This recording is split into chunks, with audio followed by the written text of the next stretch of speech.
in the first 10-11 minutes of this second half. They've absolutely rattled Napoli in every shape, sense or form, and now the Italians have to try and show some resilience to get back into this game with a bit more control in the midfield. Yeah, we just got a lovely shot on our monitors of Rafa Nadal up in the posh seats in the Bernabeu, absolutely delighted with that goal by Casemiro. I don't think Nadal himself could have hit a sweeter cross-court volley at Wimbledon than the purchase that Casemiro got on that. Maradona, we're now getting a look at him. He looks distinctly less happy, bearded with...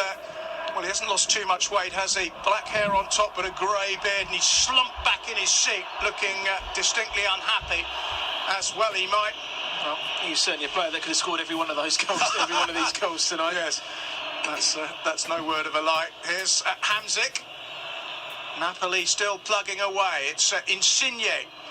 Too long for Callejon, and you mentioned it in the first half, and it's been true in the second half, that Napoli's final ball in the final third still is not great. 2 or 3 chances in the second half.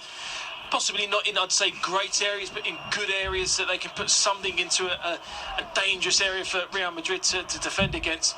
Every single one of them's gone out for a goal kick, and the front three can't even get anywhere near on the end of them.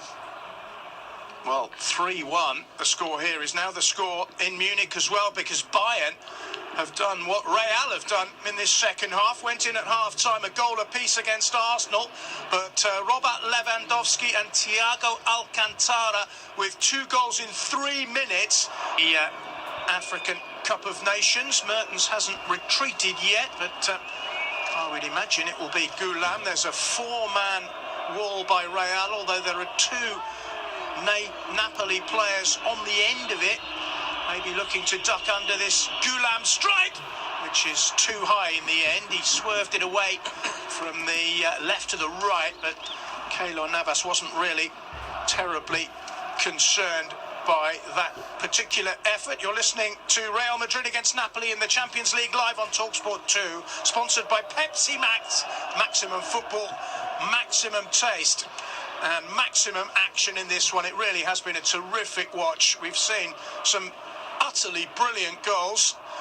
How many more will we see? It does bear repeating that the next goal could be very, very, very important indeed. If it goes to Real, then 4-1 you would see perhaps as an insurmountable target for Napoli. But if Napoli get 3-2 here, then 2 away goals to take to their stadium could be massively significant. It's going to be a really big next 10 minutes or so. We've had 62 here, and we've had 4 goals, all of them of great quality, 2 of them absolutely magnificent.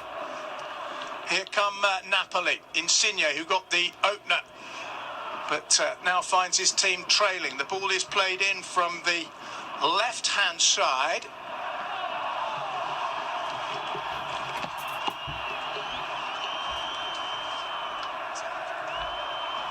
Here come Napoli trying to work it to Insigne, who's been industrious in this second half, but Keylor Navas, who hasn't had a particularly memorable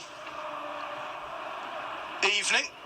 Although his team are winning by 3-1, he was at full, we think, for the goal, and he's had a bit of a ticking off from his captain, Sergio Ramos, in the second half as well. The referee has just held up play for a throw-in on the far side to Real Madrid.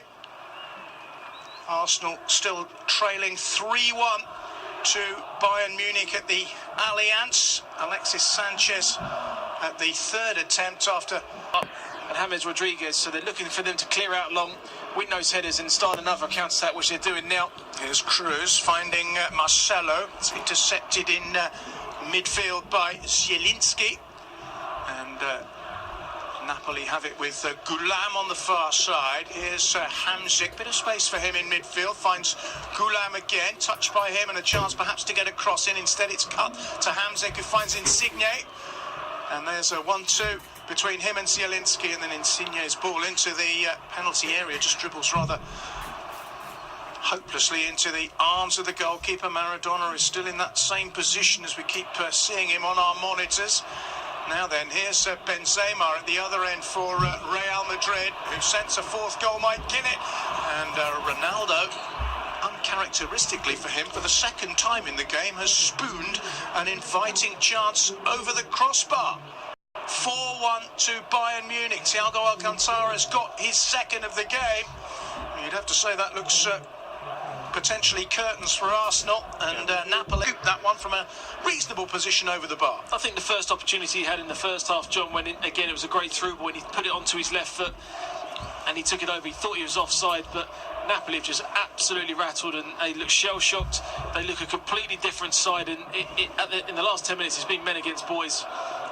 Yeah, Real have certainly responded to whatever Zinedine Zidane said to them at the interval, as they look to become the first team since AC Milan in 1990 to retain this trophy. Here's Marcelo. Cross is headed away by Koulibaly. Straight back to Marcelo, who controls it and plays a backward diagonal ball to Modric. Modric to Benzema. Benzema to Casemiro. He's going to shoot again.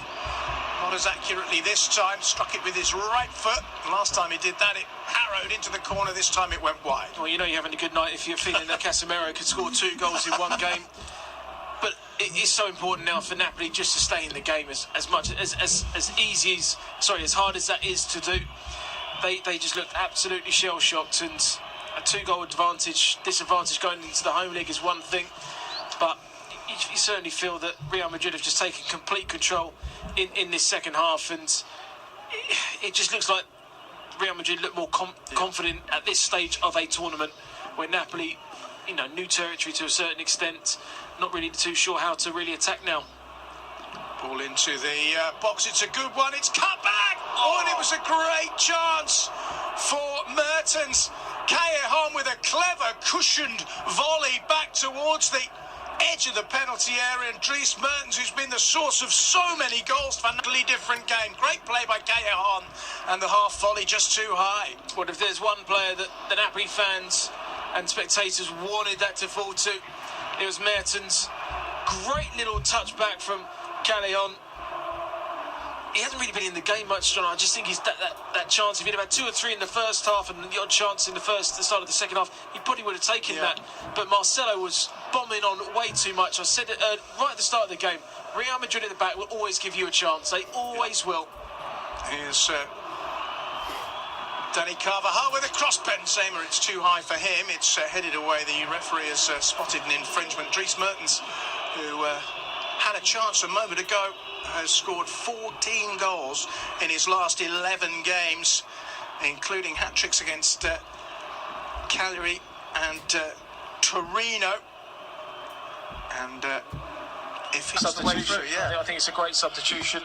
Just puts a little bit more. Asks the question again of Real Madrid. And again, Keylor Navas, I keep saying this, but Carvajal, he just seems hesitant in taking charge when the ball is played into the box. They look nothing on. Milik immediately senses something, having come on, and the ball was almost ushered back by Carvajal, and Navas looked slow in reacting to me. I've got a certain feeling that Jose Mourinho might be blocking Zinedine Zidane's calls. Here come Real. Chance for them. Cristiano Ronaldo. Marcelo. Oh, that's a bad miss. That really is a bad miss, because you could tell that Ronaldo had 2 choices there. Do I shoot myself or do I play in Marcelo? Well, he picked out Marcelo, and it was the wrong option, because Marcelo's put it a long way wide from a gloriously inviting situation. And I said this to you about 20 minutes ago, that Marcelo gets in great areas, and as a fullback should be scoring more goals. And this time it was unselfish play that Cristiano Ronaldo could have cut back on his right foot and had the shot, and Pepe Reina unselfishly passes it to Marcelo, and he just gets it horribly wrong. He just needs to put his laces through it and hit it across Pepe Reina. But again, good area for the fullback, but again, just doesn't score enough goals. Yeah, disappointing that, certainly, after Ronaldo he put it on a plate, really. He measured his pass so that Marcelo didn't have to break his stride, but it was a woeful. It wasn't just wide, it was a long way wide, and it was acres of space. It's like a pass past the post, wasn't it?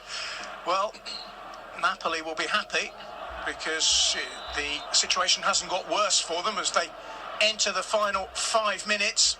Still Real Madrid 3, Napoli 1, still Bayern Munich 4, Arsenal 1. It's going to be a very, very uncomfortable plane ride home for Arsene Wenger. It's Groundhog Day, it looks like, for Arsenal in the Champions League, where they always get to the knockout stage and always get knocked out. Or in recent seasons anyway. I think he'd be under a lot of pressure now after that result. I think that signed this new contract that was possibly on the plate for him, but to be demoralised 4-1 by Bayern Munich, it questions what Arsenal motives are in Champions League. Is it just to qualify for the last 16 and finish fourth season after season, or are they going to try and bring somebody in to try and take the club forward? I know, the possibility of Diego Simeone leaving Atletico in the summer could be somebody that they could look at, but that's a terrible result tonight for Arsenal. And Bayern are top of the Bundesliga, but they haven't been pulling up trees lately, have they? After we covered a couple of times against Atletico Madrid in the Champions League in their respective groups to qualify for that, and they've never really set the world alight since Carlo Ancelotti's gone in.